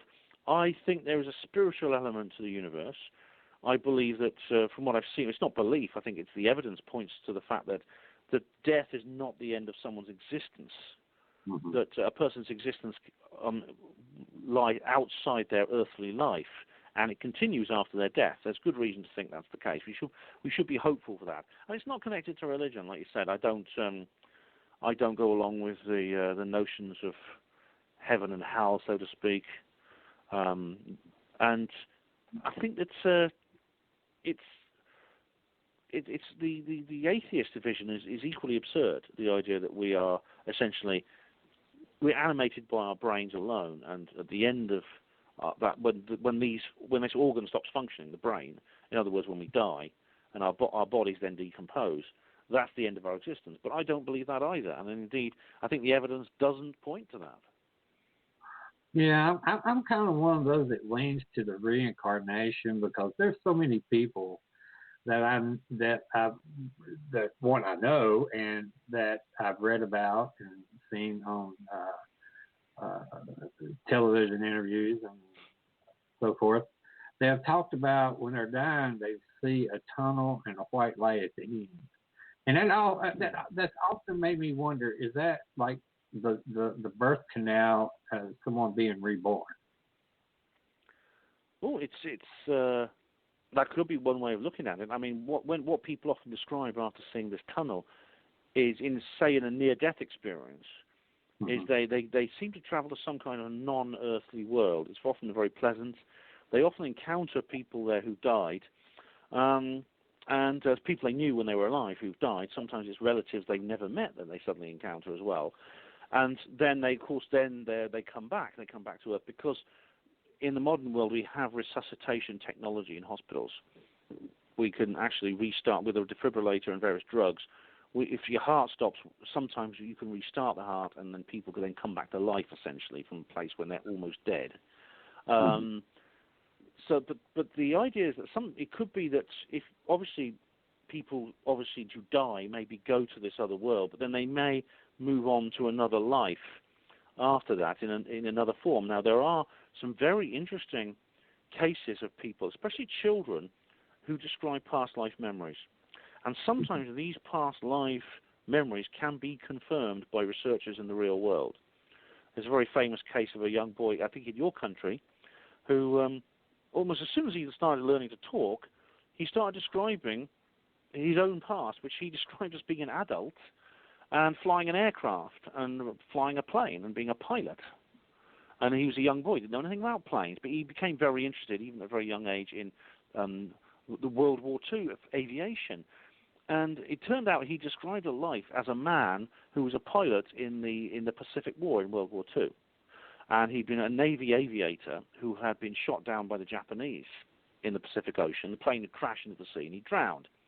Now, when researchers started looking into it, and they followed up this guy's story, and they found out there was a man who is exactly who this boy describes, who lived, who had the same name.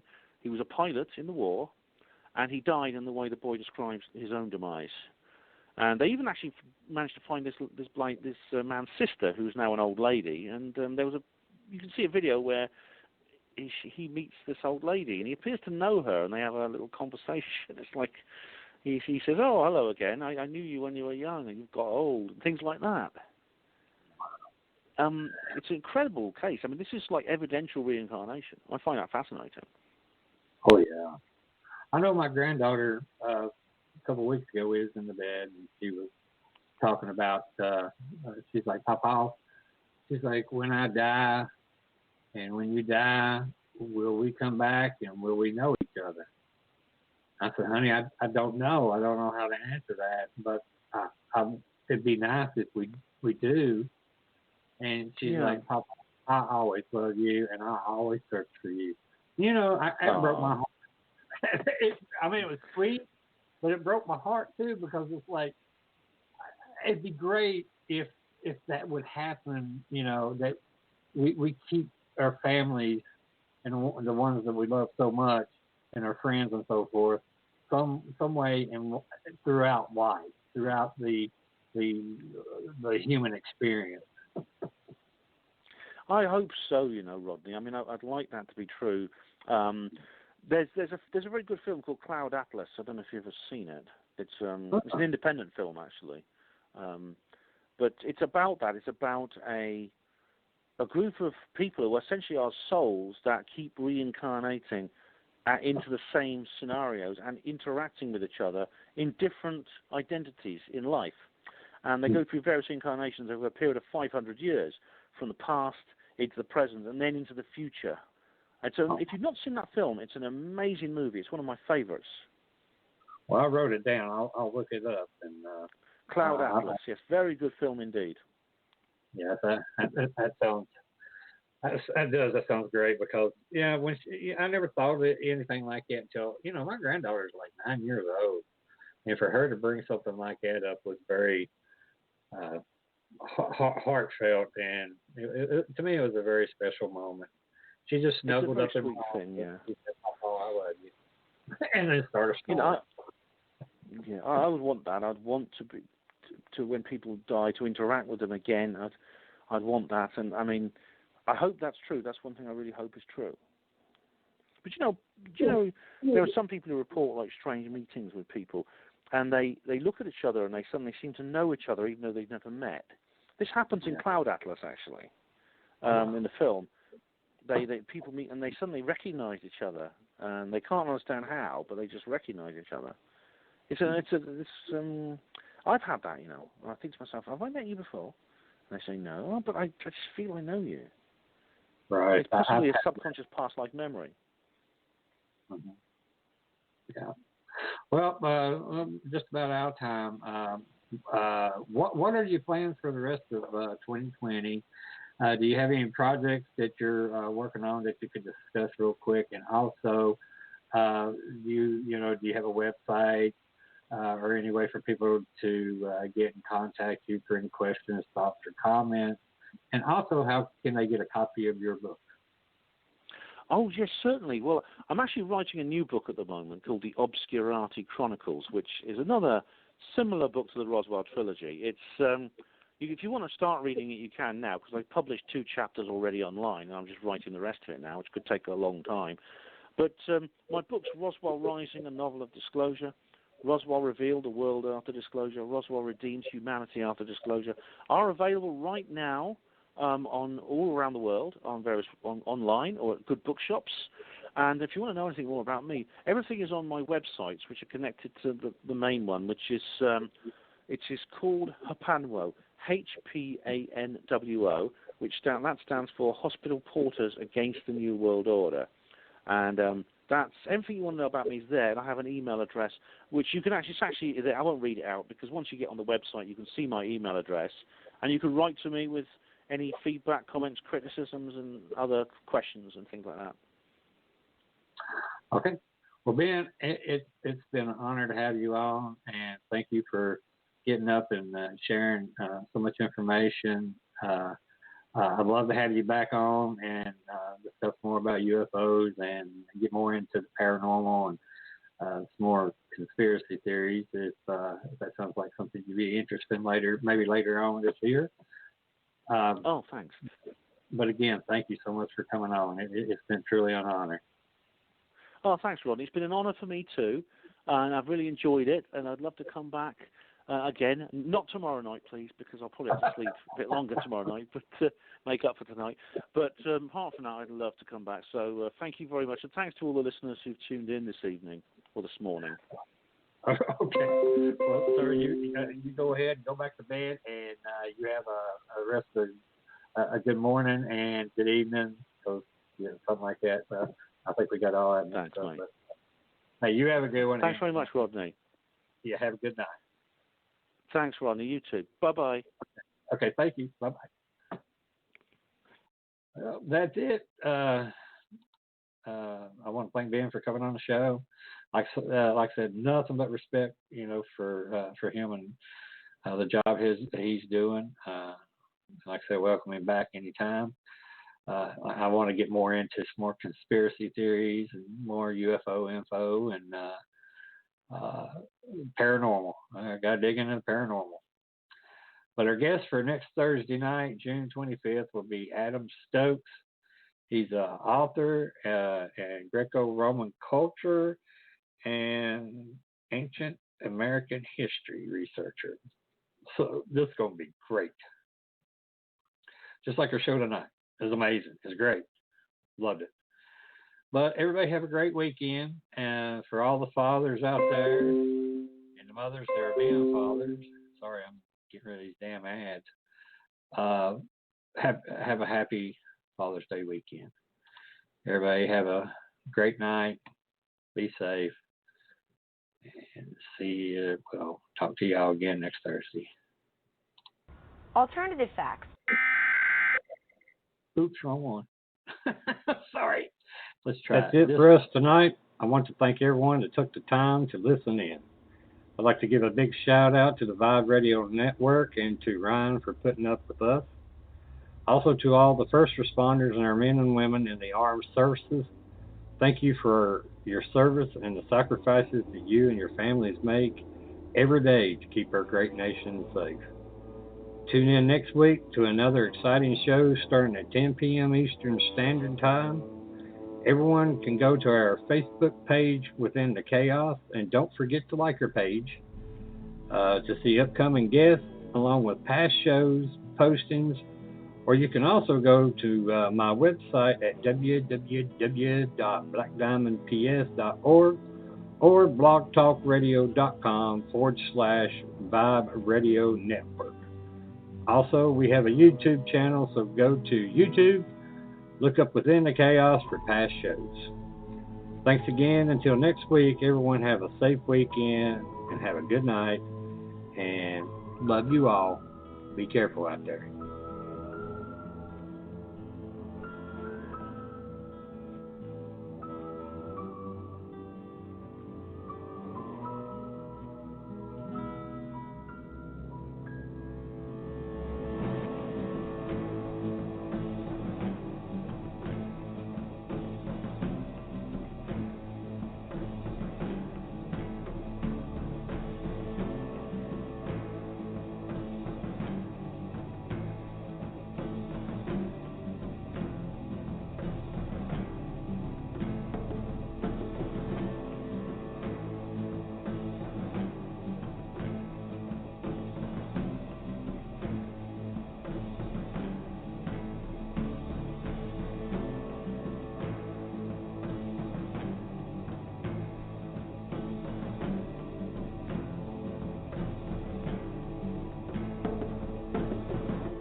I'm sorry.